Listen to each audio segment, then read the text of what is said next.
closer to the microphone. So the original version of VIXL was to work on the Google V8 JavaScript AR64 port for AR64. And the library is open source. It's available on GitHub. I give here the link to it. It supports most of the instruction set at EL1 only, so it's the user time, and it has the full Neon support since 1.8, if I remember well. And it's used in the outside world by Android's Art, the QEMU project, Hip Hop, Mozilla, and more. Chrome is one of them also. So VIXL is a toolkit, and one of the main elements is the assembler. So that's an example of how to use the VIXL assembler. So you have on the right a loop in assembly code, and you want to translate it into VIXL. That's how it looks like. So you got a move instruction, a sub-s instruction, and a branch instruction. So the rest is all about management and handling of labels and stuff like this. So on the Neon side, and it's the same almost everywhere in VIXL, you've got classes, you've got objects, and so that's an example of a Neon code, LD1, V0, V1, and you read from X0, the address pointed by X0, an SADL, an ADV, and that's going to generate that kind of code. So we introduced the register methods for the Neon instructions. So for example, here the V8H, it determines the number of lanes, 8, and the size of the register if it's a D or a Q. So 8 times 16, 128, that's a Q. That's pretty much. So the goal of the VIXL assembler is to make it simple for assembler programmers to write their code into VIXL. Now we have another element or another component of VIXL, which is the MacroAssembler. And the MacroAssembler will make it easier for you to program with VIXL. The assembler will only generate one instruction. So the instruction that the API that you call will generate usually only one instruction. And the MacroAssembler gives a little bit more flexibility or usability, let's say, so that you can encode things that you don't have to know the AR64 instruction set by heart to use. So for example, DOX 10002 cannot be encoded with only a move instruction. But with the MacroAssembler, you can do that. So at the end, the MacroAssembler will generate instructions, and maybe one instruction, sometimes multiple instructions. It doesn't matter, but the assembler will only generate one instruction. So it simplifies your code without a deep knowledge of ARM AR64, and sometimes it may optimize your code, but it's still an assembler and not a compiler. So the example of 10002, for example, when you do an add of a 32-bit register with 10002, it will generate something that is not like expected, like a move K, and an add. It will generate something that is more optimized, let's say, where it's going to use only 2 instructions instead of maybe 3 or 4. So now that you have an assembler and a MacroAssembler, what can you do with the generated code? Well, if you are in a JIT environment, you can run the code natively, or if you're not on the target itself, you can simulate it. So you can also save it to reuse, or you can use a library called ELFIO, which is available on SourceForge, and this is the header and the way to use the function. You can generate an ELF file, and then you can reuse that ELF file, like a .o, and link it into your application. ELF.io is a lot easier to learn and to use than BFD, for example. For those who are aware of ALFIO, it's a pretty cool tool. So just a quick example, a very dirty quick example where we're just going to use the assembler and the disassembler, just the headers here and then the main file. So we have a buffer and we just say to the assembler, just assemble inside that buffer, and we have a couple of instructions, nothing really fantastic, just a move of 10,001 into W0 and a move of X0 into X1. And we finalize the code and we disassemble the code just to see how it goes. The disassembler part is a little bit more complex, but nothing really groundbreaking. And all those codes that I print here can be copy-pasted and run on a VIXL environment, and it's going to work. And what is going to be generated is this. So it's going to generate the move instruction and the move instruction, the two moves instructions. So nothing really super complex. See, we just call the API, and the API will just store the data into our buffer.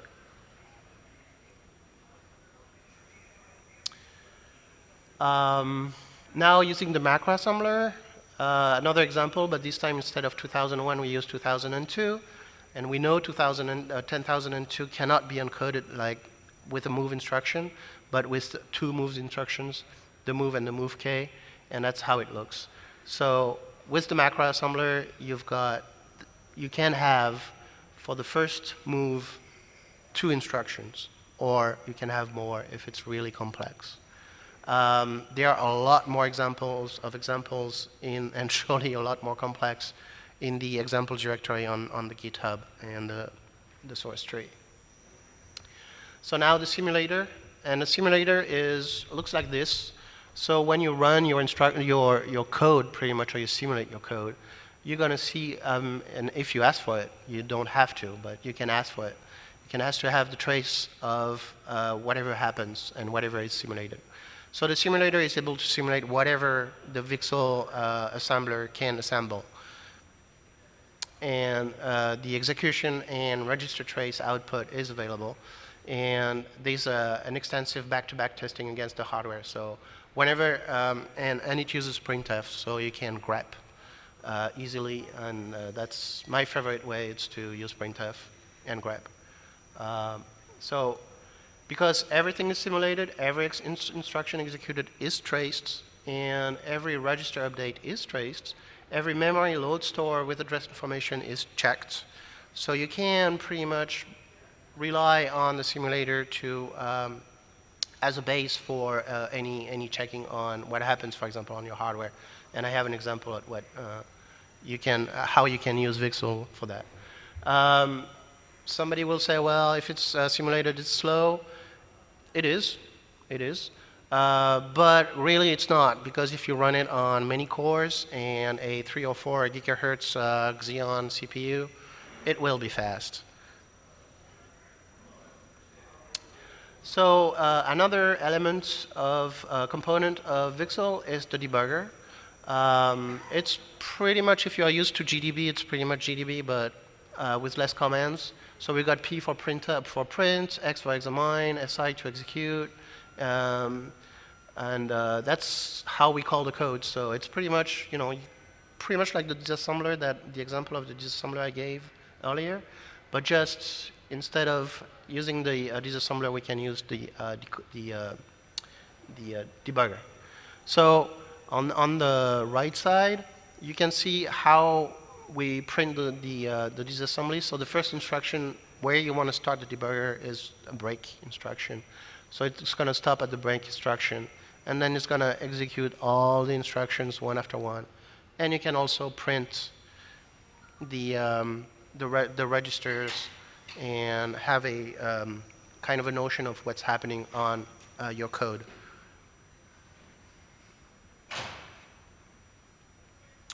So we have, for post the assembly, we have what we call the decoders. And the decoders are used by a bunch of components in VIXL. So the instrumentation, the disassembler, the simulator all use the decoders, and they are based on the visitor pattern. For each instruction, we call the visitor methods of all the register classes. An example is visit add sub immediate, or visit, it's probably data processing through source, not DARA.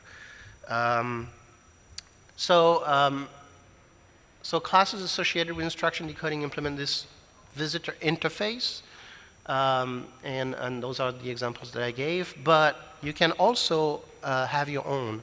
So if you want to instrument some kind of instruction or classes of instruction or type of instructions, you can do it yourself.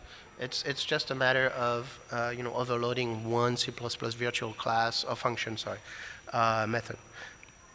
It's pretty useful. So if you want to hack with VIXL, what kind of projects are using VIXL today? Art for Android is using the VIXL for AR64. And I believe right now they're using the assembler and the disassembler. They are planning, I think, on using the simulator, right? Right. QEMU uses only the disassembler. Google V8, of course, because it was, the triggering point for VIXL, is using everything. Mozilla also uses everything. But they are also, those components can be used in isolation, and they are very useful for that. Like A64 disassemble is one of the tools that are available today to disassemble some code, especially like for if objdump doesn't print the right disassembly. Well, try A64 disassemble, and it may give you better output, or at least closer to what the ARM says. You can also use VIXL as a programmable assembler. So if you use VIXL to generate some static code from C++, produce an object, and link it into the final executable, you can do that. You can plug VIXL into LFIO and make it a programmable assembler. You can, it's like an inline assembler, because all the instructions have an API, so we can generate all the instructions. So it's like an inline assembler, and like like the intrinsics, but for all the instructions pretty much. So you don't have to write your own inline assembly pretty much. So one example that I wanted to give you is for an image processing. Let's say we have a function that we want to implement that has data as input and the coef as another input, and we load every byte of the data and we multiply it by the coef, and we shift everything right by 8, and we store. It's not the most optimal way, of course, but let's take it as an example. So if we want to use it as a as a programmable assembler, what you can do is generate the code for all the values of coef that you know are going to be used. And you can also have a code sequence for general cases. You can create a symbol for each of those generated functions, and you can store it into a file and build it into your programmable assembler, and you're done pretty much. Or the other way is to wait from inside your app and generate the function on the fly, pretty much.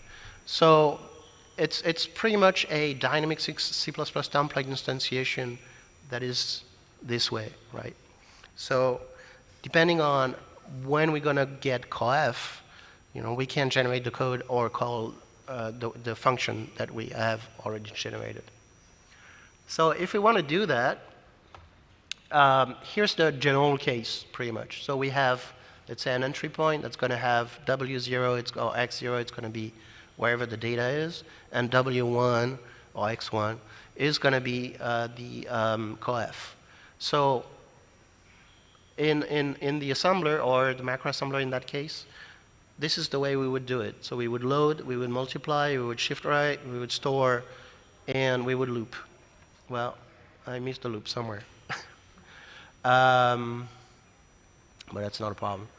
So, but I mean, if we do it for all the cases, that's fine. But if we want to specialize that template that we're trying to create, I mean, there are obvious cases. So if the coef is 1, for example, well, we don't do much. We just return, because multiplied by 1, it's like identity, so let's not do it. And if the coef is 0, multiplied by 0 will give 0, so let's store 0. It's not, again, the optimal way, but it's how it will look if we want to do the kind of stupid way. If we now disassemble whatever we have generated, we're going to have this. So we, in the case of 0, we're going to store 0, we're going to sub, and we're going to loop until it's 0, and we return. For the case of 1, well, we just return. Now, what if it's a power of 2? Well, if it's a power of 2 and we shift left and then shift right, well, let's copy the bits that are interesting, and we're done. So we don't have to, shift left and shift right. So we optimize that way. So remember that the power of 2 that we calculate here is going to be done, once and for all. So we don't need to do much. And now what it's going to generate for mul 2, for example, it's going to be that. So we're going to load, we're going to move the bits, we're going to store, and we're going to loop. So now, how are we going to do this? Well, all you have to do is have a jump table in your code, and you generate the jump tables, you finalize the code at the end, and whenever you're called with your coefficients, you just check that the jump table is there, is defined. If it's not, you call the function to generate the code, and then you run it. It's that simple.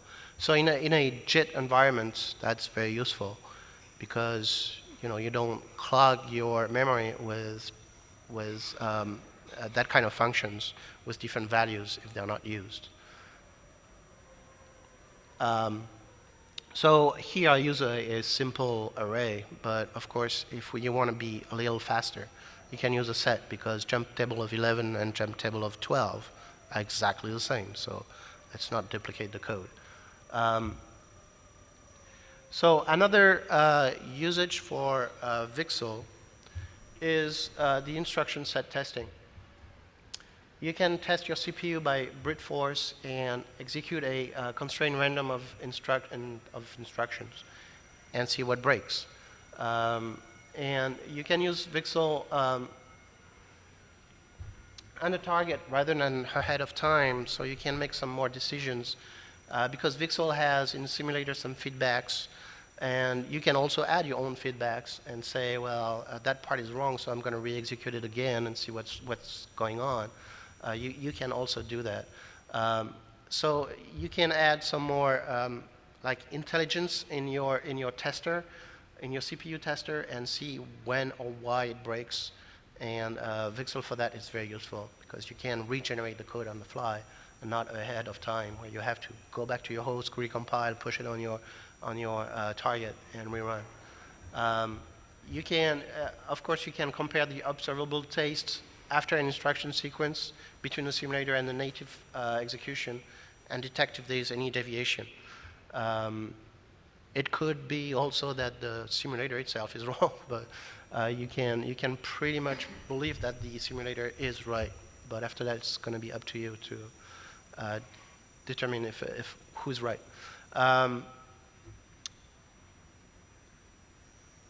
So you can also use the simulator to find if, for example, an address is valid when you do a memory op, and verify that loops can exit in a reasonable amount of time.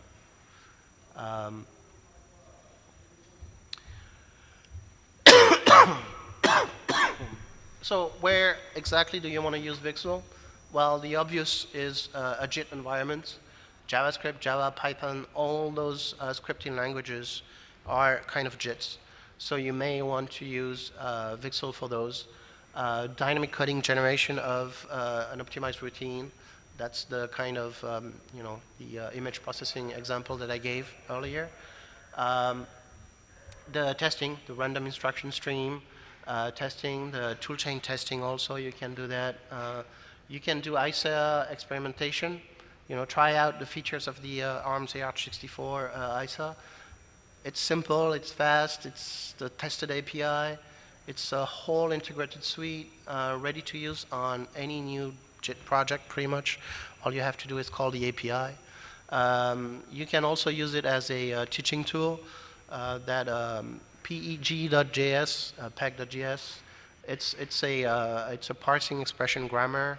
It's gonna turn any expression into something like this, like mnemonic move destination type X index 1.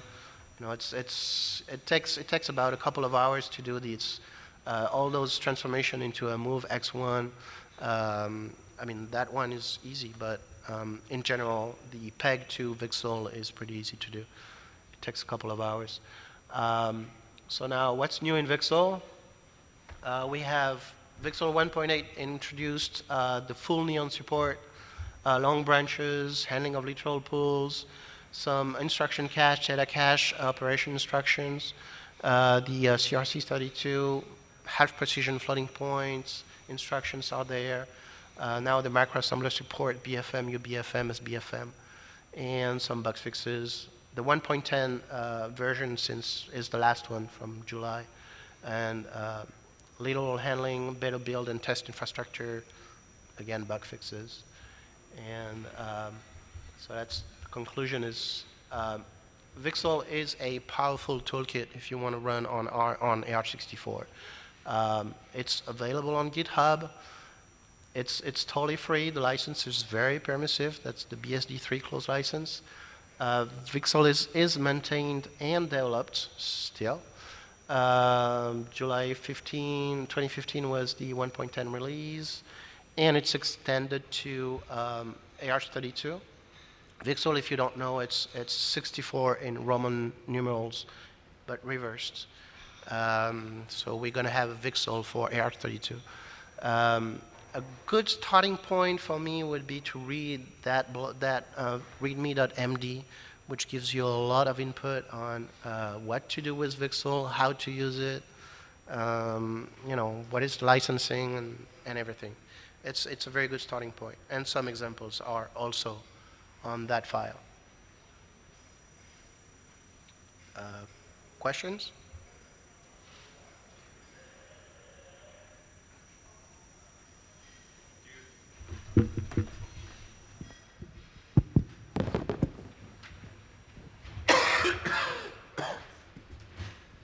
Do you have a history facility in VIXL so that it will record? Not getting it. Shall I walk up here and ask the question, and then you can repeat the question? Yeah. Do you have a history facility in VIXL so that it will record the instructions that have been executed? Because one of the most difficult things in debugging any program is not what the state of the machine was now, but the state of the machine 100 instructions previously. So it would be great if it had that, and you could just wind time back and look. Where did this location get a null pointer? Which one is a pretty much You have to use a microphone on both of you. Use a Microphone. So well, the question is about history of what happened, like 100 instructions before it breaks, for example. I don't believe we have that. We have it. You can use the trace. Yeah, you can use the trace. You can use the trace facilities, and you can force the simulator to print. I mean, if you're simulating, right? Yes, so you're talking about an instruction trace. What I mean more is a history of what happens. So as it executes each instruction, say move register immediate 0, it records the data so that you can go back in time. Well, you can use the trace to reproduce. Well, let's say it doesn't record everything, but it prints everything. So Yeah. you can use grep. You can do your own history if you want. You can do that for yourself. Okay. I mean, But the basic of VIXL is to let me give you an still be example basic. of what I wanted to be able to do, okay? My program has crashed. There's a 0 in a pointer in memory, okay? I want a where command, okay? I want to say where. location equals 0. Where did this location become equal to 0? And to do that sort of thing, you need to record all the data writes as a history, and then it's very simple. You can just go back, because that's the most common sort of bug you face. Where did this memory location get the wrong value? So there's no automated way to do that, to do the query now, but the trace will give you the information of where that happened. Yes, okay. So we could implement a fully new tool, or we could just, in a way, pass the output. Because right now what you can do, for example, let's say you have a register X0 that has been set to 0, and it shouldn't have been. Yes. You just grab the trace from the bottom for the last write of 0 into the register. Okay. And it gives you the instruction. You can have the so full state of all the registers at that point if you want. Right, but then you see, okay, it got it by loading it from a memory location, but you don't know what the memory location it was, so you see it. Yeah, you know the address. You can get the address there at that point. Yeah. It records. Okay, it would be nice to be able to do that in some sort of automated way, and it's something I've always wanted from a debugger, because it's the most frequent question. And well, the goal of VIXL was more to generate code than to help you debug, but it can help you debug because the simulator will trace everything.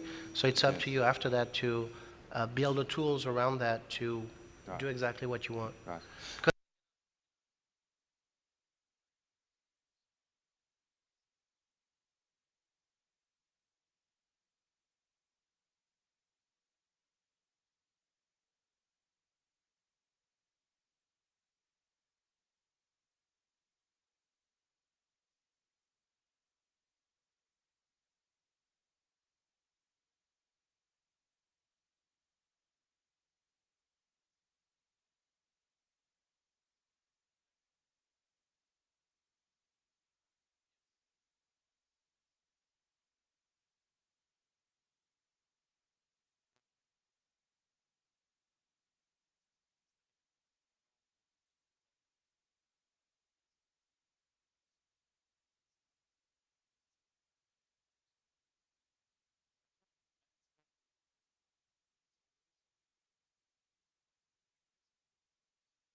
Everything. So if you want to go back into the execution, well, it's here, it's printed.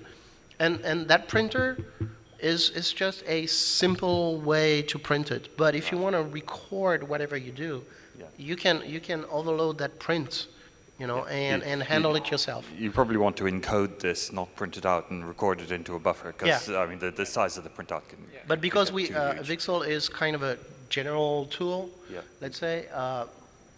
I mean, we simulate everything, we print everything, we check everything, and then when it's good, we say, well, here's the result.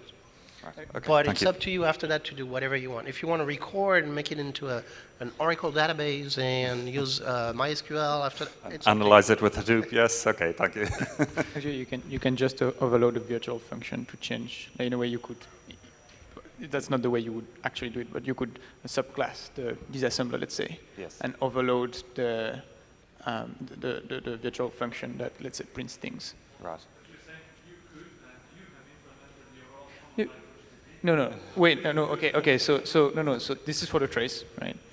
Regarding the debugger, we say it's like GBDB, no, I mean, it's really a tiny debugger. You can only print the value of a register. Trust me, it's much simpler to implement GDB stuff than the command line. So if it was HTTP stuff and just HTTP, you could plug it together with the trace. Well, but the goal is not, the goal was not that as well. And for example, this is part of Google V8, so we didn't want to have. What? Yes. Yeah, this is really minimal. So I don't know about GDB thing, but yeah.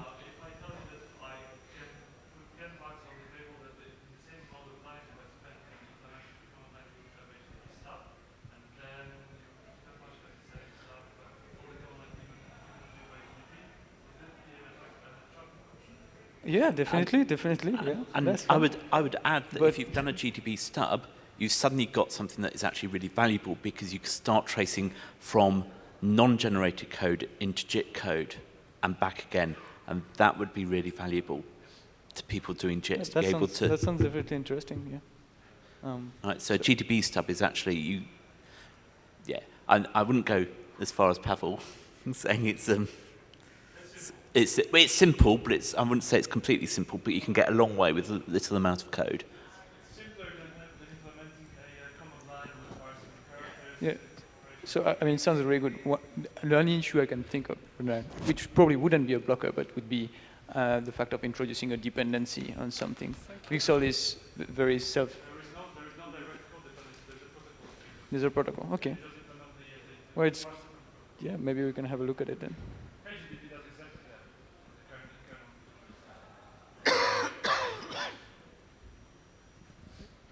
that. Could you please share more about how VIXL is used in Python? Python. You mentioned that Python uses VIXL, right? We don't. I mean, we have no parser per se. I think it was about using the VIXL for GDB. Oh, PG, the PG, yeah. This one. That line? Well, the pg.js is a JavaScript tool.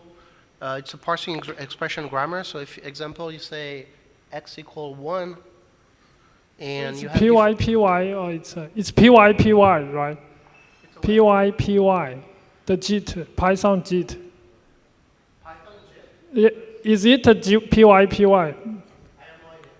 Okay.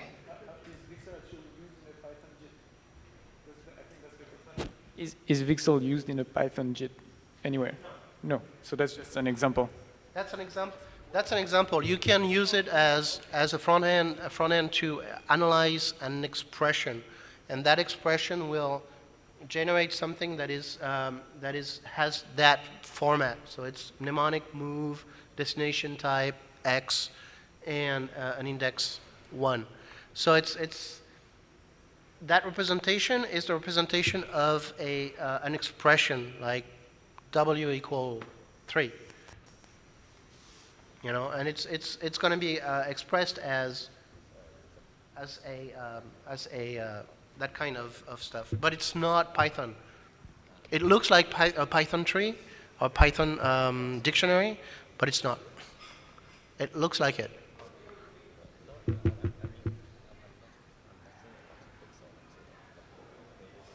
It's all JavaScript based. There's no Python in there. I don't think so.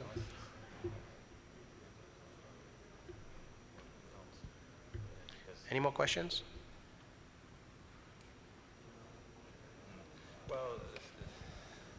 Sorry, we're just discussing a question over licensing here, because I'd love to use this in OpenJDK, but I can't because of the license.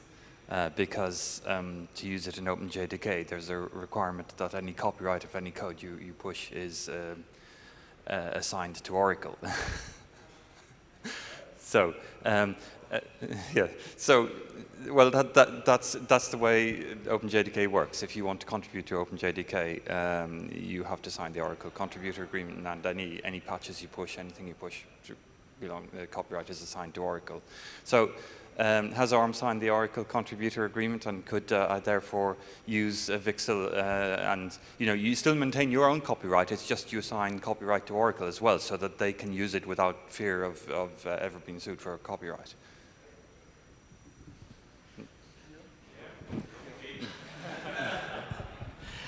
I'm not a lawyer, so I guess, yes, we could discuss that offline and to see with people in ARM. So if it's very useful, let's discuss about that, yes.